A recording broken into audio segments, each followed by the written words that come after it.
ওকে, অনেকদিন পরে জুজুৎসু কাইসেনের কিছু নিউজ পেয়ে মনের ভিতরে একটা আলাদা ফান টাইপ লাগতেছে এন্ড এই নিউজগুলো অনেকদিন আগেই আসছে, বাট আমি ভিডিও বানাইতে লেট করে ফেলছি। সো আজকে আপনাদের সাথে সেই জিনিসগুলো শেয়ার করবো, জুজুৎসু কাইসেনের কিছু নিউজ এবং তার সাথে বোরুটোর একটা নিউজ আসছে আমাদের সামনে। আর সেই নিউজটা আমাদের অ্যানিমে ফ্যানের জন্য হয়তো সব থেকে বিগেস্ট নিউজ হইতে চলেছে, বিকজ অফ বোরুটো মাঙ্গা আমাদেরকে এমন কিছু উপহার দিচ্ছে যে কারণে বোরুটো মাঙ্গা এখন বর্তমানে আমাদের মোস্ট ফেভারিট একটা মাঙ্গার ভিতরে পরিণত হয়েছে।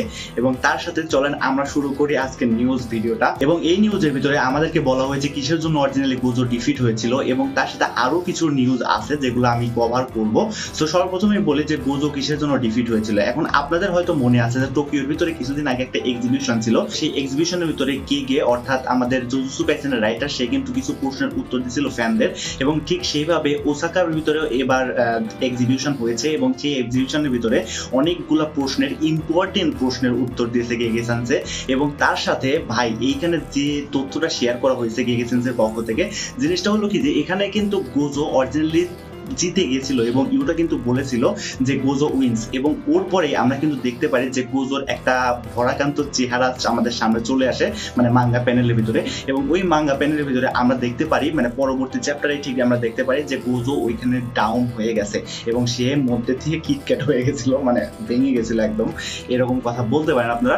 সো এইখানে আমরা কিন্তু জানি যে পুরো জুজুৎসু কাইসেনের ভিতরে গোজো জাস্ট তিনজন মানুষের সাথে হেরেছে, একটা হলো তুজি, একটা হলো আমাদের কেনজাকু এবং আরেকটা হলো সুকুনা। সো এখানে কেনজাকুর সাথে যখন সে হেরেছিল, ওইখানে অরিজিনালি হেরেছিল না, ওইখানে কিন্তু তাকে বন্দি করে ফেলেছিল। এবং এই তিনটা ব্যাটেলের ভিতরে গোজো যে হেরেছিল, সেই হারার মূল কারণটা হলো কি এই তিনটা ব্যাটেলে যে হারছিল ভাই, এই তিনটা ব্যাটেলের মূল রিজনই ছিল এই একটা রিজনই, মানে তিনটা ব্যাটেলের ভিতরে গোজো ঠিক এই একটা ভুলই করেছিল। আর সেই ভুলটা ছিল হলো Gojo let his guard down, because of Gojo এইখানে ভাবতেছিল যে এইখানে সুকুনা আর আমার কি করবে, বিকজ অফ সুকুনার অবস্থাটাই ওই রকম ছিল ভাই, তার কিন্তু এক হাত ছিল না এবং তার আরসিডি ছিল না এবং সে ইউজ করতে পারতেছিল না তার ডোমেইন এক্সপেনশন। এবং তার সাথে এইখানে উল্টো দিকে যদি আমরা গোজোর বিষয়ে দেখি তাহলে গোজোর কাছে রিভার্স কার্ড টেকনিক ছিল এবং তার সাথে সে কিন্তু তার মূল অ্যাটাক বলতে পারেন হলো পার্পল সেটা ইউজ করতে পারতেছিল। এবং তার সাথে তার কিন্তু মোটামুটি শরীরের অবস্থা বা কন্ডিশনও অনেক ভালো ছিল। সো দ্যাটস ওয়াই সে ভাবতেছিল যে এ আর কি করবে আমার, তো এ তো আর কিছু করতে পারবে না, সে আমার ইনফিনিটিকেই এখন কাটতে পারবে না, বিকজ অফ তার ইনফিনিটিকে কাটার জন্য ওর কাছে কিন্তু পর্যাপ্ত পরিমাণে কার্স এনার্জি ছিল না এবং ইনফিনিটির কারণে কিন্তু গোজোকে টাচও করা যেত না। সো দ্যাটস ওয়াই গোজো এখানে ভাবতেছিল সে আমার ইনফিনিটিকে এখন কাটতে পারবে না, অর্থাৎ ইনফিনিটি ভেদ করে তাকে মারতে পারবে না, সুতরাং সে এখন ব্যাটেল লুজ করে ফেলছে, অর্থাৎ আমি তাকে হারিয়ে দিয়েছি। সুকুনার কথা বলা হচ্ছে এখানে। এখন সুকুনা যে ওইখানে হেরে গেছে এইটা কিন্তু ডিক্লিয়ার করা ছিল না, বিকজ অফ সুকুনা কিন্তু ওইখানে সে বাইন্ডিং ভাব ইউজ করতেছিল এবং কোনো ধরনের হ্যান্ড সাইন ছাড়াই সে একটা স্ল্যাশ থ্রো করে আমাদের গোজো সেন্সের দিকে। এবং ওই সময় কিন্তু গোজো এই জিনিসটা দেখতে পারছিল না এমন কিছু না, সে বুঝতেই পারছিল না অরিজিনালি যে এইখানে এই যে স্ল্যাশটা, সেই স্ল্যাশটা তার ইনফিনিটিকে কাটতে পারবে। এবং এইখানে মূল রিজনটা হইলো যে সে কিন্তু এক্সপেক্ট করতেছিল সুকুনার কাছ থেকে একটা নর্মাল স্ল্যাশ যেমন ক্লিপ অর ডিসমেন্টাল সে কিন্তু ইউজ করে সাধারণত। তো ওইখানে কিন্তু সে ওই জিনিসটা এক্সপেক্ট করতেছিল। এইখানে যখন মূল চ্যাপ্টারটা এসেছিল ওই সময় কিন্তু সবাই এক্সপ্লেন করছিল যে এইখানে অরিজিনালি সে দেখতেই পারে না যে এই স্ল্যাশটা আসতেছে। এখন একটা কথা কিন্তু আপনাদের বলতেই হয়, বিকজ অফ সিক্স আইয়ের কিন্তু মূল পাওয়ারটাই হলো কি সে কিন্তু কার্স এনার্জি খুব স্পেসিফিক্যালি দেখতে পারে যে ওইটা কতটুকু ডিউরেশন আসতেছে এবং ওইটার পাওয়ার কতটুকু, এতটুকু পর্যন্ত সিক্স আই দেখতে পারে এবং তাকে আরো কিছু শক্তি প্রদান করে সিক্স আই। বাট ওইগুলোর বিষয়ে আমরা না যাই, এখানে মূল কারণটা হলো কি সে এক্সপেক্ট করতেছিল না তার কাছ থেকে একটা ওয়াল কাটিং স্ল্যাশ, এন্ড যার ফলে এখানে গোজো ডিফিট হয়, অর্থাৎ সে তার গার্ড ডাউন করে ফেলে, সে একদম বেখিয়ালি হয়ে পড়ে। দ্যাটস ওয়াই তাকে এখানে মরতে হয় এবং কিটক্যাট হিসেবে ঘোষণা করা হয়। এখন এই জিনিসটা নিয়ে আমার আসলে কোনো ধরনের কমপ্লেন নেই, বিকজ অফ এই প্যানেলটা আমাদেরকে বলা হয়েছিল ওই টাইমে যে এখানে একটা প্যানেল আমরা কাট করে ফেলছি, মানে একটা প্যানেল এখানে দেওয়া হয়নি। এখন এখানে কিন্তু অরিজিনালি এই প্যানেলটা এইরকম হওয়ার কথা ছিল, বাট আমরা দেখতে পাচ্ছি এইরকম। এখন এখানে আরেকটা বিষয় হলো কি এখানে যে গোজো ডিফিট হয়েছে তারপরে কিন্তু আমরা আরো অনেক ফাইট দেখছি এবং এই অনেক ফাইটগুলোর ভিতরে এইখানে যে গোজো সেন্সে অ্যান্সারটা দিছে যে গোজোর পরে যদি কেউ থাকে থ্রেট হিসেবে সুকুনা ধরছিল সে হলো কাশিমো।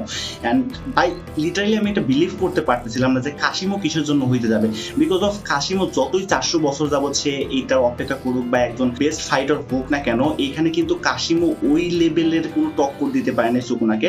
সে জাস্ট 2টা চ্যাপ্টারেও টিকতে পারে নাই ভাই ঠিকভাবে। এখানে জাস্ট 2টা ঘুষি সে ল্যান্ড করেছিল সুকুনার উপরে, অ্যান্ড এই 2টা ঘুষির ভিতরে যদি তাকে একজন থ্রেট হিসেবে ধরা হয় তাহলে এটা কোনোভাবে একজন ফ্যান হিসেবে মানবো না অ্যান্ড মানা যাবে না। আর এখানে আরেকটা জিনিস আমি মেনশন করি ভাই, আমাদের নেক্সট গোজো বলা হতো যাকে, অর্থাৎ আমাদের ইউটা, এবং যার ডোমেন এক্সপ্লেনেশন এতটা বড় বা এতটা বিগ একটা ডোমেন, যে ডোমেনের ভিতর সকল কার্ডস এনার্জি ছিল এবং সবার অ্যাটাক সে ইউজ করতে পারো, যে লিটারালি সর্বোচ্চ বেশি টাইম পর্যন্ত এখানে সুকুনার সাথে ফাইট করেছিল গোজোর পরে, এবং যে লিটারালি জ্যাকব স্নাইডার সুকুনার উপরে অ্যাটাক করেছিল এবং সে নাকি তার যোগ্য না অ্যান্ড সে নাকি একটা বিগ থ্রেট ছিল না কাশিমোর আগে। অ্যান্ড কাশিমো এইখানে কেমনে একজন বিগ থ্রেট হইতে পারে ভাই, আমি লিটারালি বুঝতে পারতেছি না। এবং আরেকটা বিষয় কিন্তু এখানে ইনক্লুড করতে হয় যে ইউটা তার সকল ধরনের কাজ টেকনিক ইউজ করতেছে, ইভেন সুকুনার কাজ টেকনিক ইউজ করতেছে, ইভেন কেনজাকুর কাজ টেকনিক ইউজ করতেছে, ইভেন গোজোর কাজ টেকনিক ইউজ করতেছে। সে নাকি একজন ক্যাপাবল ওয়ারিয়র ছিল না সুকুনার জন্য, এবং তাকে থ্রেট হিসেবে ধরতেই ছিল না সুকুনা। এটা একটা ফান টাইপ হয়ে গেল না ভাই? মানে যে অরিজিনালি পাওয়ার যোগ্য তাকে না দিয়ে যে কোনো সময় পাওয়ার যোগ্যই না তাকে দেওয়া হইলো এইটা একটা, যাকে থ্রেড হিসেবে ধরা হচ্ছে। এখন এই জিনিসটা আমি কোনোভাবে মেনে নিতে পারতেছি না ভাই। এখানে বোঝাচ্ছে যে ইউজি এবং সুকুনার একটা রিলেশনশিপের ধারণা আমাদেরকে দিয়েছে, যেটা বলা হয়েছে যে এইখানে নাওটো এবং কুরামার ভিতরে যে সম্পর্ক ছিল ঠিক সেই রকম রিলেশনশিপ ইউজি এবং সুকুনার ভিতরে ছিল। এখন এইটা আমি মানতে পারতেছি না ভাই, বিকজ অফ যেখানে নাওটো এবং কুরামার রিলেশনশিপ ছিল ওইটা বিয়ন্ড ইমাজিনেশন ছিল ভাই, এবং ওইটা আমার কাছে কোনোভাবেই এক্সপেকটেশন না যে ইউজি এবং সুকুনার রিলেশনশিপ নারুটো এবং কুরামার মতো ছিল, এবং তার 1% ছিল নাকি ওইটা আমি ভাবতে পারবো না যে তার মতো 1% ছিল ভাই। এখানে কুরামা কিন্তু পুরো নিনজা ওয়ার্ল্ডকে হেট করতো, আর এইখানে কিন্তু সুকুনাও পুরো জুজুৎসুকে হেট করতো। বাট এখানে এই জিনিসটা কমন বাদে আরেকটা জিনিসও আমাকে কমন দেখাইতে পারবেন না, যেখানে নারুটো এবং কুরামার রিলেশনশিপের সাথে ইউজি এবং সুকুনার রিলেশনশিপ এক মনে হয়। সো এই ছিল জুজুৎসু কাইসেনের কিছু ইম্পর্টেন্ট নিউজ যেগুলো আপনাদেরকে জানানো ছিল। এখন চলে আসি আমরা বোরুটো নিউজের ভিতরে, এবং বোরুটো 2 ব্লু ভর্টেক্সের যে মাঙ্গা আছে সেইটার কিন্তু অ্যানিমে অ্যানাউন্স অলরেডি হয়ে গেছে, এবং তার সাথে এটা বলতে হচ্ছে আমাকে যে বোরুটো 2 ব্লু ভর্টেক্সের অ্যানিমে অ্যানাউন্স হইলেও এটার কোনো অরিজিনাল ডেট দেওয়া হয়নি, মানে কোনো ধরনের ডেট দেওয়া হয়নি যে অমুক তারিখ আসতেছে, 1 বছর হোক 2 বছর হোক 3 বছর হোক, বা একটা ডেট দিতে যে এই ডেটে আমরা এটা লঞ্চ করতেছি, এমন কিছু আমি এক্সপেক্ট করছিলাম। বাট এখনো সেরকম কোনো কিছু ইনফরমেশন দেওয়া হয়নি, জাস্ট বলা হয়েছে যে এটা আসতেছে খুব দ্রুত। এবং আমার মতো সম্ভব মনে হচ্ছে যে এই বছরের যে জাম্প ফেস্ট ইভেন্টটা আছে ওই ইভেন্টের ভিতরে হয়তো আমরা কোনো একটা খবর পাবো, এবং আমি এই 2 ব্লু ভর্টেক্স নিয়ে খুবই বেশি আগ্রহীত, বিকজ অফ ওইটার মাঙ্গাই by on the next level, and Boruto is my one of the most favourite manga ভাই। সো এই ছিল আজকে পুরো ভিডিওটা, এবং তার সাথে আপনাদেরকে একটা জিনিস আমি অ্যানাউন্স করতেছি যে আমি অতি শীঘ্রই একটা ভিডিও আনতে চলেছি।